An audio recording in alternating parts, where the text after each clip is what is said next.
ভিডিওতে অবজেক্টের ব্যাকগ্রাউন্ডে এইরকম টেক্সট কিভাবে অ্যাড করবেন ক্যাপকাটে, চলুন মোবাইল স্ক্রিনে গিয়ে জেনে আসি। চলে আসবেন ক্যাপকাটে, সিলেক্ট করে নেবেন প্রজেক্ট, সিলেক্ট করে নেবেন ভিডিও, যেখান থেকে টেক্সটটা অ্যাড স্টার্ট হবে সেখানে সিলেক্ট করে দিবেন, কাট করে দিবেন, যেখানে টেক্সটটা এন্ড হবে সেখানে সিলেক্ট করে দিবেন, কাট করে দিবেন।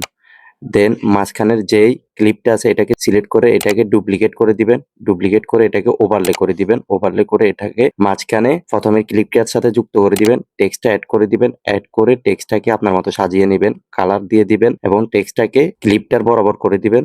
দেন ডুপ্লিকেট করা ক্লিপটাকে ক্লিক করে সেটাকে ব্যাকগ্রাউন্ড রিমুভ করে দিবেন, ব্যাকগ্রাউন্ড রিমুভ করতেই কমা কিটা ব্যবহার করবেন। দেন টেক্সটটাকে সিলেক্ট করে দিবেন, সিলেক্ট করে চলে আসবেন লেয়ারে, লেয়ারে আসার পর দেখবেন টেক্সটটা আছে প্রথমে এবং আপনার ডুপ্লিকেট করা ওভারলেটা আছে সেকেন্ডে। এটাকে চেঞ্জ করে দিবেন, চেঞ্জ করে আপনার ওভারলেটাকে সামনে নিয়ে আসবেন এবং টেক্সটটাকে বিহাইন্ড করে দিবেন, মানে আপনার অবজেক্টের পিছনে দিয়ে দিবেন।